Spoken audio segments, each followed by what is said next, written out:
satu kabar luar biasa di dalam Tuhan. Kita berjumpa kembali pada kebaktian online di minggu terakhir bulan April 2020. Meskipun kita belum bisa bersama-sama tempat ini untuk memuji bersama nama Tuhan, tapi saya yakin dan percaya situasi ini, kondisi ini tidak bisa mengurangi rasa rindu kita, rasa haus kita, dan rasa sukacita kita untuk meninggikan nama Tuhan yang membesarkan nama Tuhan. Amin, saudara. Oleh sebab itu saya mengundang Bapak Ibu, saudara terkasih yang menyaksikan tayangan ini. Mari kita siapkan hati kita untuk masuk dalam hadirat Tuhan yang kudus.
Terima kasih Yesus, siap puji lebih dahsyat bertakalan yang setiap pujian kami, segala hormat, pujian, pengakuan hanya bagi-Mu.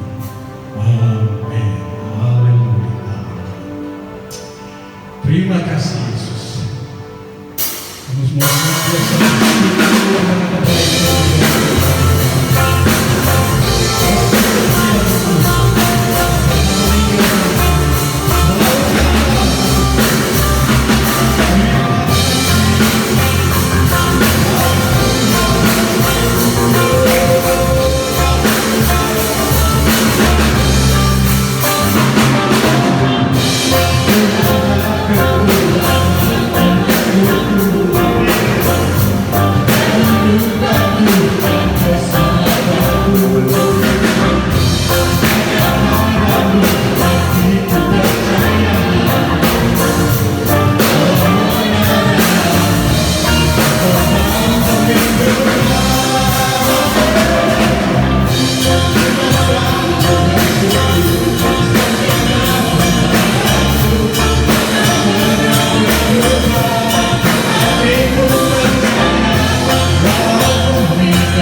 Terima kasih, terima kasih,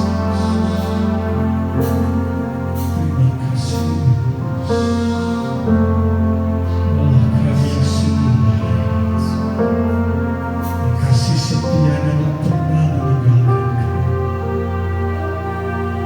Allah kami yang maha dahsyat, yang maha mengerti, yang maha peduli.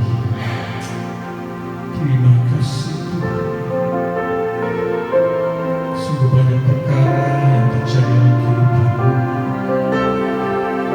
Secara pikiran manusia, kami tak dapat mengerti kenapa ini terjadi, kenapa kami itu terjadi.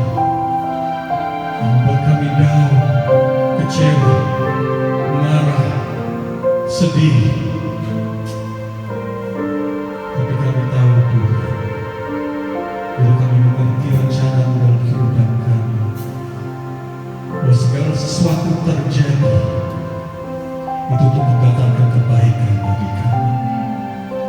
Dan apapun rancangan-Mu Tuhan dan rencana-Mu dalam kehidupan kami, kami tahu pasti itu yang terbaik menurut Engkau, yang terbaik buat kehidupan setiap kami. Dan kami tahu Tuhan, Allah kami yang maha mengerti, yang tak pernah meninggalkan kami, yang tak pernah membiarkan kami berjalan sendirian. Terima kasih, terima kasih.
Tuhan Yesus, kami bersyukur buat pagi hari ini.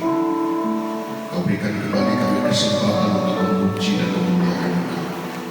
Terlebih kami bersyukur diberi waktu untuk mendengarkan firman-Mu. Siapalah kami ini Tuhan. Kau berikan kami kesempatan bertemu dengan Engkau Tuhan. Engkaulah firman itu. Pada mulanya firman itu bersama-sama dengan Allah, dan firman itu Allah. Kami sangat yakin di dalam firman ada kekuatan-Mu yang mampu menolong dan menyelamatkan kami. Terima kasih buat kesempatan ini. Untuk itu Roh Kudus bekerja Engkau menerjemahkan firman-Mu. Kami diberi kemampuan untuk memahami, terlebih diberi kesanggupan untuk melakukan firman. Kuduskan kami, layakkan kami Tuhan, sehingga kami dapat menerima firman-Mu, dan firman-Mu tinggal di dalam kami dan kami tinggal dalam firman-Mu. Buatlah kami sama seperti Maria, mengambil bagian terbaik saat kami bertemu dengan firman-Mu. Kami siap mendengarkan firman-Mu. Kami sambut mengucapkan syukur dalam nama Tuhan Yesus Kristus. Kami sudah berdoa. Haleluya. Amin. Saudara terkasih, dimanapun berada pada saat ini, selamat pagi. Bagaimana keadaan Anda? Bagaimana kabar Anda pada saat ini? Doa kami, saudara terpelihara sempurna jasmani maupun rohani. Kami sangat yakin pemeliharaan Tuhan nyata dalam kehidupan kita. Di masa-masa Tuhan izinkan kita membangun kehidupan rohani kita di rumah masing-masing. Nah, untuk itu biarlah kesempatan kita berkumpul bersama dengan keluarga, kita pakai maksimal waktu itu untuk kita memuji dan memuliakan Tuhan. Nah, puji Tuhan, pada saat pagi hari ini tentu kita masih dalam rangka memperingati kebangkitan Yesus. Dari Dia bangkit sampai nanti kenaikan selama 40 hari. Dan masa-masa ini adalah masa-masa di mana Yesus menunjukkan dirinya kepada setiap murid-muridnya. Nah, saudara terkasih, kalau kita melihat bagaimana reaksi dan keadaan murid-murid pada waktu Yesus mati dan dikubur, tentu mereka adalah kesedihan yang luar biasa. Bahkan sepertinya kehilangan harapan. Bahkan mereka banyak yang kembali kepada aktivitas dan kehidupan lama mereka. Bahkan mereka bersembunyi. Dan banyak hal yang terjadi dalam kehidupan murid-murid pada waktu itu. Nah, tentu kita juga jemaat Tuhan merasa kehilangan atas kepergian dari hamba Tuhan yang telah meninggalkan kita beberapa hari ini. Tentu banyak yang sedih, tetapi jangan sampai ada di antara kita yang kehilangan harapan. Nah, saudara, kalau kita lihat pada akhirnya murid-murid di tengah-tengah kehilangan harapan dan juga kehilangan semangat, mereka membutuhkan Yesus. Tetapi kenyataannya yang mereka sadari adalah Yesus sudah mati dan dikuburkan. Tapi pada saat pagi hari ini kami ingin sampaikan bahwa Yesus tetap akan nyatakan firman, akan nyatakan janjinya. Kalau Dia katakan Dia hidup, maka Dia akan hidup. Dan selama 40 hari setelah kebangkitannya, maka Yesus punya inisiatif menunjukkan kebangkitan itu kepada tiap-tiap umat. Dan saya yakin itulah yang Yesus ingin lakukan kepada kita, kepada jemaat Tuhan. Dia nyatakan kebangkitan, dan saya yakin itu juga akan dinyatakan kebangkitan dari orang-orang terkasihnya yang telah dipanggil terlebih dahulu. Nah, untuk itu mari kita lihat firman Tuhan dalam kitab Yohanes pasal yang ke-14. Kitab Yohanes pasal yang ke-14. Kita lihat ayat yang ke-8. Mari jemaat Tuhan yang ada di rumah atau dimanapun pada saat ini berada, mari kita buka Alkitab kita dalam kitab Yohanes pasal 14 ayat yang ke-8. Nah, demikian firman Tuhan. Kata Filipus kepadanya, Tuhan, tunjukkanlah Bapa itu kepada kami. Itu sudah cukup bagi kami. Tunjukkanlah Bapa itu. Tunjukkanlah Yesus itu. Nah, sekarang kita nyatakan ini, doa ini kepada Roh Kudus supaya ditunjukkan Yesus itu yang sudah bangkit itu bagi setiap kita. Dan Filipus katakan itu sudah cukup bagi kami. Saudara terkasih, di tengah-tengah masalah persoalan yang sedang terjadi di banyak negara, termasuk juga di negara kita ini, masalah ekonomi, masalah sosial, masalah kesehatan yang paling urgent. Siapa yang ingin kita cari mengatasi masalah? Siapa yang kita butuhkan?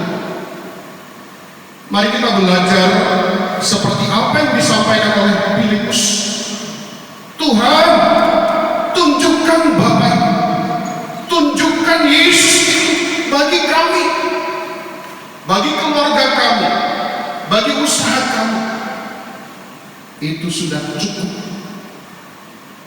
Nah, untuk itu mari kita berlomba-lomba mohon belas kasihan Tuhan supaya Yesus yang bangkit itu ditunjukkan bagi kita, dan kita akan katakan bahwa itu sudah cukup. Nah, kemudian dalam ayat yang ke-21 ini yang harus kita lakukan supaya Yesus itu ditunjukkan bagi setiap kita dengan kuasa kebangkitan yang membangkitkan semangat kita, membangkitkan gairah kita. Pada jemaat Tuhan di tempat ini yang kita butuhkan, Yesus membangkitkan semangat kita makin sungguh-sungguh di dalam Tuhan. Dalam Yohanes pasal 14 ayat 21, barang siapa memegang perintahku dan melakukannya, dialah yang mengasihi aku. Dan barang siapa mengasihi aku, ia akan dikasihi oleh Bapa-Ku, dan aku pun akan mengasihi dia dan akan menyatakan diriku kepadanya. Ini luar biasa. Punya inisiatif, Tuhan punya inisiatif untuk terus-menerus menyatakan dirinya kepada setiap kita. Di tengah masalah, dia menyatakan dirinya kepada kita. Di tengah penyakit, dia nyatakan dirinya kepada kita. Saya yakin tidak ada di antara kita yang merasa tersendiri menjalani hari-hari ini. Kenapa? Karena Yesus akan terus punya inisiatif menyatakan dirinya kepada kita. Kalau dia senantiasa menyertai kita, tentu dia akan terus menyatakan kemenangannya, kehebatannya. Dan inilah yang membedakan kita dengan orang-orang yang tidak percaya kepada Tuhan. Kita lakukan apa? Yaitu memegang perintahnya dan melakukannya, mengasihi dia. Dan firman Tuhan katakan, Bapa pun akan mengasihi kita dan akan terus-menerus menyatakan dirinya kepada setiap kita. Masalah apa yang sedang Anda hadapi pada hari ini? Persoalan apa? Penyakit apa? Mari kita harus pegang perintah, pegang firman-Nya. Kita yakin bahwa Tuhan akan terus-menerus menyatakan dirinya kepada setiap kita. Nah, kita akan lihat kisah bagaimana Yesus inisiatif menyatakan dirinya kepada murid-murid. Dan saya yakin ini juga akan Yesus lakukan, menyatakan dirinya kepada setiap kita. Mari kita buka Alkitab kita dalam Lukas pasal yang ke-24. Kita akan lihat mulai dari ayat yang ke-36 sampai dengan ayat ke-49. Kami akan sampaikan beberapa hal yang menjadi syarat supaya kita dapat melihat kebangkitannya, supaya kita dapat melihat keberadaan Yesus yang punya inisiatif menyatakan diri kepada setiap kita. Yang pertama, apa yang harus kita lakukan, apa yang harus kita perbuat. Mari kita baca dalam Lukas pasal yang ke-24 ayat yang ke-30. Ya, demikian firman Tuhan.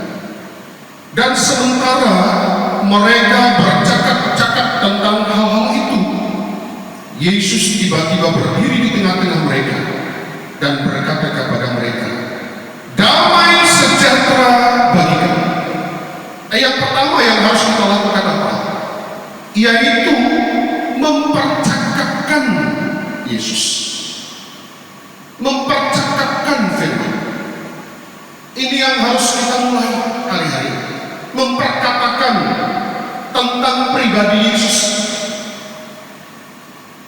Saudara, jujur, banyak kali dari 24 jam yang Tuhan berikan kepada setiap kita, kita mungkin waktunya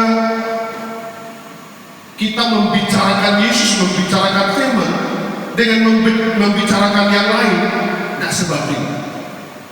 Malah mungkin tiap hari tidak pernah kita memperkatakan firman, mempercakapkan. Malah mungkin lebih asik gosip, memperkatakan orang lain, memperbincangkan orang lain, atau mungkin memperbincangkan masalah. Banyak kali mungkin memperbincangkan tentang politik. Nah, hari ini kita belajar syarat pertama supaya Yesus mau menyatakan dirinya kepada setiap kita adalah mempercakapkan pribadi Yesus, mempercakapkan firman. Dan sudah terkasih, murid-murid pada waktu itu mempercakapkan tentang pribadi Yesus. Apa yang terjadi? Tiba-tiba Yesus berdiri di tengah-tengah mereka. Jadi saudara, luar biasa hal ini. Pada saat kita mempercakapkan firman, mempercakapkan pribadi Yesus, maka tidak perlu cari, tidak perlu kita nyanyi cari wajah, tidak perlu. Sebab dia dengan tiba-tiba, dengan seketika, dia ada bersama dengan kita. Makanya saudara, apabila kita merindukan Yesus menyertai perjalanan kita, tidak ada cara lain selain daripada memperkatakan, mempercakapkan. Dia akan datang sendiri. Nah saudara terkasih, berbicara mengenai memperkatakan firman, mari kita lihat dalam Yesaya 65 ayat yang ke-24.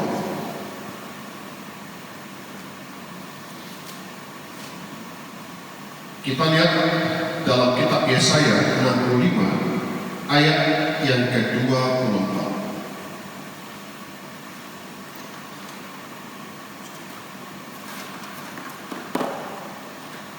Maka sebelum mereka memanggil, aku sudah menjawabnya. Ketika mereka sedang berbicara, aku sudah mendengarkannya. Nah, ini kan luar biasa. Ketika kita memanggil, dia sudah menjawab. Bahkan dikatakan ketika sedang berbicara, aku sudah mendengarkan. Makanya saudara, jangan kita pikir bahwa saat kita memperkatakan firman, memperkatakan Yesus, jangan kita pikir itu sia-sia. Tidak. Ternyata Tuhan mendengarkan. Ini luar biasa. Kemudian kita lihat dalam Mazmur 85.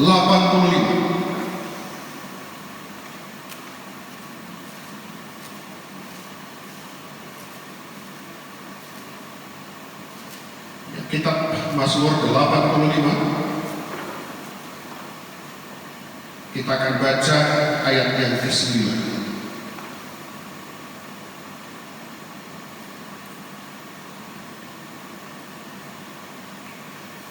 Aku mau mendengar apa yang hendak difirmankan Allah Tuhan. Bukankah Ia hendak berbicara tentang damai kepada umatnya dan kepada orang-orang yang dikasihinya, supaya jangan mereka kembali kepada kebodohan. Jadi saudara, ternyata kalau kita perhatikan dari ayat ini, apabila dia datang dengan firman-Nya, maka yang dia bawa selalu tentang damai. Makanya saudara, pada waktu kita lihat dalam ayat tadi, dalam Lukas pasal 24 ayat yang ke-36, pada waktu dia hadir dan tiba-tiba berdiri di tengah-tengah mereka, yang dia perkatakan kepada murid-murid adalah damai sejahtera bagi kamu. Ini kan luar biasa di tengah-tengah kegalauan umat manusia hari-hari. Semua galau. Pekerjaan sudah tidak ada, penghasilan sudah tidak ada, padahal kebutuhan harus dipenuhi tiap-tiap hari. Ada rasa was-was kemana-mana, ketakutan. Tapi luar biasa, dia hadir, maka dia memperkatakan damai sejahtera. Makanya saudara, jangan lupa memperkatakan firman. Pada saat kita memperkatakan firman, dia datang. Dan dia datang bukan hanya datang begitu saja, tapi dia datang dengan perkataan damai sejahtera bagi kamu. Ya, kemudian saudara terkasih, mari kita harus senantiasa mau mendengarkan, mau memperkatakan. Sebab bahaya sekali apabila kita tidak mau mendengarkan dan memperkatakan firman Tuhan. Kita lihat dalam Yesaya 65. Yesaya pasal 65, kita akan bacakan ayat yang ke-12. Mari jemaat Tuhan yang ada di rumah atau di mana saja, mari kita buka dalam Yesaya 65 ayat yang ke-12.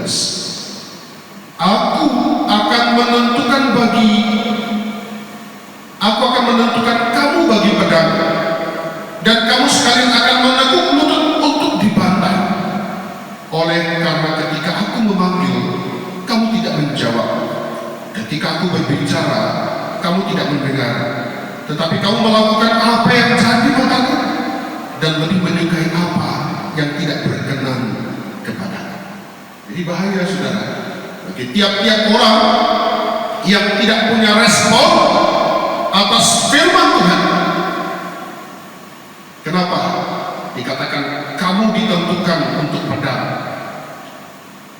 menekuk lutut untuk dibantai. Nah saudara, resiko yang sangat mengerikan apabila kita tidak bersama-sama dengan firman, tidak meresponi firman. Nah itu yang pertama. Jadi apabila kita rindu untuk melihat kebangkitannya, untuk membangkitkan semangat kita, membangkitkan gairah kita, membangkitkan ekonomi keluarga, membangkitkan usaha, membangkitkan kesembuhan dalam tiap-tiap kita, maka kita harus memperkatakan firman. Yang kedua, yaitu jangan takut, karena saudara, ketakutan ini akan sangat membahayakan kehidupan kita. Ketakutan ini akan membuat kita kehilangan kesempatan untuk percaya kepada Yesus yang luar biasa. Kita lihat beberapa ayat. Kita mulai dari kitab Lukas pasal yang ke-24 ayat yang ke-37. Nah ini yang terjadi dalam kehidupan murid-murid. Mereka terkejut dan takut dan menyangka bahwa mereka melihat hantu. Saudara, ini sesuatu yang boleh dikatakan tidak pantas. Apakah murid-murid sudah lupa akan Yesus yang merupakan guru mereka yang boleh dikatakan sudah sekian tahun bersama-sama, masa lupa? Hanya dari sekian hari saja setelah kematiannya, boleh dikatakan hanya 3 hari, lupa wajah Yesus, malah Yesus disebut hantu. Makanya saudara terkasih, ketakutan ini bisa dan mampu membalikkan harapan kita kepada Yesus. Nah, untuk itu saudara terkasih, mari kita harus membangkitkan supaya kita ini tidak perlu takut. Mari kita lihat beberapa ayat. Ayat pasal 21.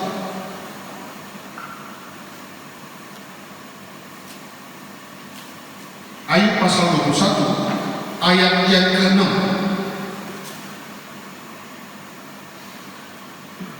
Kalau aku memikirkannya, aku menjadi takut dan gemetarlah tubuhku. Saudara, kalau saudara punya masalah, sudah persoalan, penyakit, coba kita pikirkan, kita makin takut, makin khawatir. Nah, kemudian kita lihat dalam Amsal 24. Amsal pasal 24 ayat yang ke-10. Jika engkau tawar hati pada masa kesesakan, kecillah kekuatanmu. Jadi resiko ketakutan itu sangat berbahaya.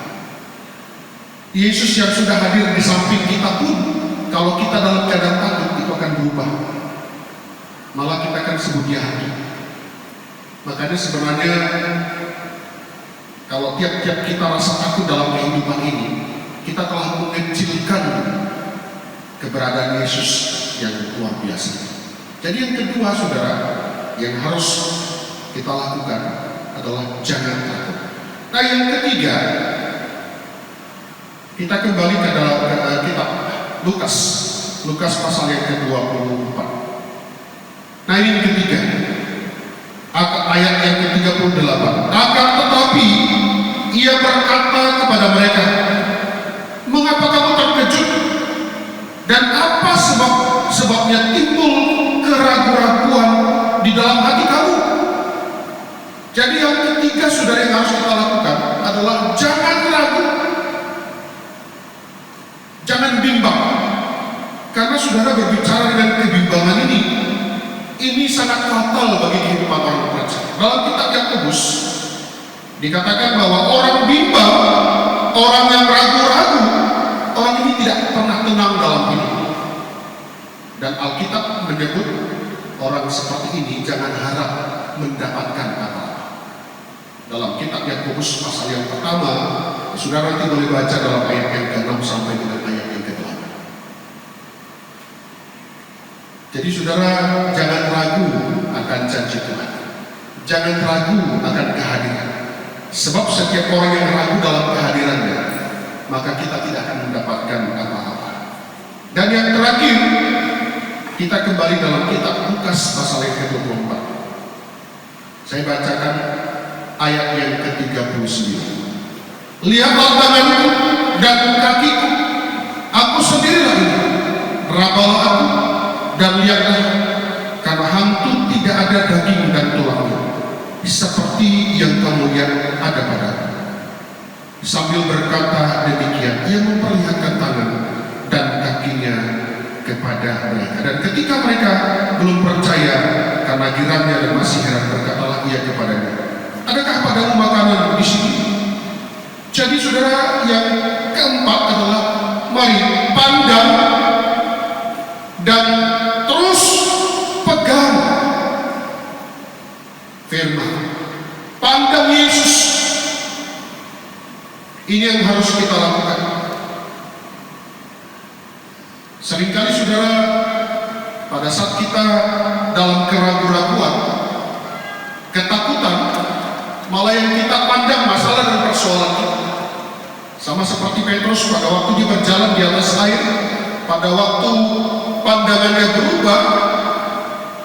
Dia memandang akhirnya masalah dan persoalan, dia pandang air dan dia rasakan bagaimana gelombang itu dan badai itu akan tenggelam. Nah, kami yakin dan percaya saat kita pandang Yesus, maka kita akan melihat kuasa yang luar biasa. Ayub dalam Ayub 42 ayat 5, dia katakan, mataku sendiri yang melihat, mataku sendiri yang memandang. Jadi saudara terkasih, pada saat pagi hari, apapun masalah persoalan yang sedang kita hadapi, yang membuat kita seakan-akan kehilangan harapan, kehilangan semangat, kehilangan gairah,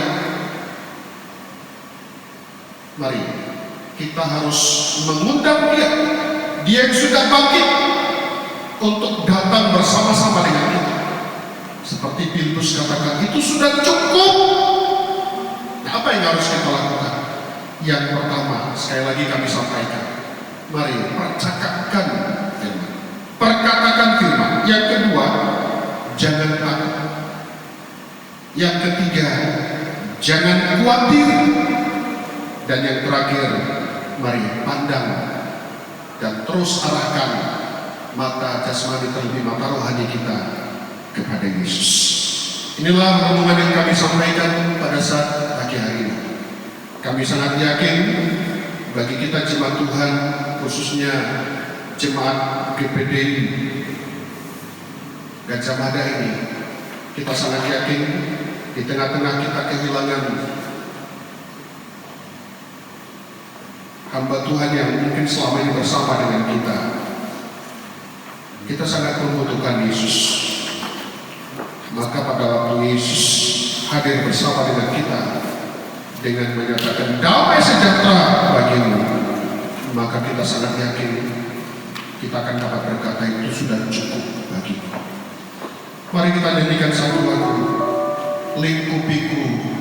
Kita nyanyikan dengan sukacita lagu ini, karena hanya Dia yang mampu, hanya Dia yang sanggup memberikan yang terbaik oleh penyertaannya dengan menyatakan kebangkitannya kepada kita menjalani hari-hari sulit yang bersama dengan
Biarlah kami terus merindukan hadir-Mu dalam hidup kami ya Tuhan. Kehadiran-Mu sudah cukup bagi kami, menyertai kami dalam hari-hari kami. Kuasa kebangkitan-Mu boleh nyata dalam kehidupan kami, membangkitkan semangat kami, membangkitkan gairah kami, membangkitkan harapan-harapan kami, khususnya bagi kami yang sedang menghadapi masa-masa sulit di akhir zaman ini. Juga untuk jemaat-Mu di tempat ini Tuhan, kami sangat yakin Engkau akan membangkitkan semangat gairah kami dalam kepergian hamba-Mu. Kami sangat yakin Engkau sudah cukup bagi kami. Terima kasih Tuhan Yesus, terima kasih. Biarlah Roh Kudus terus menuntun kami, sehingga kami dapat terus memperkatakan firman-Mu. Untuk kami tidak pernah takut menghadapi apapun, dan kami terus tidak punya keraguan-keraguan. Bahkan biarlah mata rohani kami terus memandang-Mu ya Tuhan. Terima kasih Bapa. Doa kami kepada seluruh keluarga besar yang ditinggalkan oleh almarhum, kami sangat yakin Engkau akan terus memberikan kekuatan bagi kami, juga memberikan kekuatan kepada jemaat-Mu ya Tuhan. Kami sangat yakin Engkau juga terus memberikan kekuatan kepada jemaat-Mu yang sakit pada saat ini Kau tolong, yang memberikan kekuatan yang punya masalah persoalan Kau selesaikan, yang bimbang perketatkan hati mereka, bahkan yang mundur Engkau tarik dengan cara dan kuasa-Mu ya Tuhan. Terima kasih Tuhan Yesus. Kami berdoa untuk negara kami ini, Kau campur tangan untuk menyertai, sehingga kami dapat melewati masa-masa sulit ini Tuhan. Berikan hikmat akal budi kepada presiden kami, sehingga mampu membawa negara kami ini Tuhan melewati masa-masa sukar ini dengan kebijakan, dengan keputusan yang berasal dari-Mu ya Tuhan. Kami berdoa untuk garda terdepan menangani penyakit ini, yaitu para dokter, perawat, dari pihak medis Tuhan. Urapi tangan mereka, biarlah mereka adalah perpanjangan tangan-Mu untuk membawa kesembuhan bagi setiap pasien pada saat ini Tuhan sedang terpapar penyakit ini. Kami sangat yakin hari-hari ini adalah hari-hari di mana kami harus datang kepada-Mu, kembali kepada-Mu Tuhan, untuk kami dapat melihat kuasa-Mu yang luar biasa. Terima kasih Tuhan Yesus. Lebih khusus kami berdoa untuk Ibu Gembala di GPDI Gajah Mada ini Tuhan. Berikan terus kekuatan, berikan hikmat akal budi-Mu, otoritas dari tempat yang maha tinggi tercurah kepada hamba-Mu Tuhan, sehingga hamba-Mu mampu membawa jemaat-Mu Tuhan makin dekat kepada-Mu. Terima kasih Tuhan Yesus, terima kasih Bapa. Kami berdoa untuk satu minggu ini, biarlah Tuhan Engkau menyertai kami, sehingga pada minggu depan kami boleh sama-sama kembali memuji dan memuliakan Engkau Tuhan dengan sukacita yang luar biasa, karena kuasa kebangkitan-Mu sudah nyata dalam setiap kami. Terima kasih Tuhan Yesus, terima kasih. Terima kasih Bapa. Pada saat ini kami mohon belas kasihan untuk memberkati kami, memberkati umat-Mu yang ada di rumah, memberkati umat-Mu yang ada di aktivitas masing-masing hari ini. Kami sangat yakin bahwa berkat daripada Allah Bapa, kasih setia daripada Yesus Kristus, dan persekutuan Roh Kudus yang menyertai kami mulai pada saat pagi hari ini sampai Maranatha Tuhan Yesus datang kali yang kedua. Di dalam nama Tuhan Yesus Kristus kami sudah berdoa dan mengucap syukur. Haleluya, haleluya. Terima kasih buat kasih setiamu, penyertaan-Mu sempurna, janji-Mu tak pernah terlambat menolongku.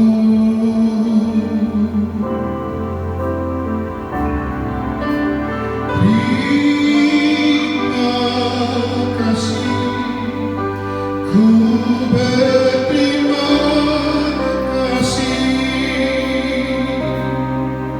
buat kasih setiamu di dalam hidupku. Buat kasih setiamu, buat kasih setiamu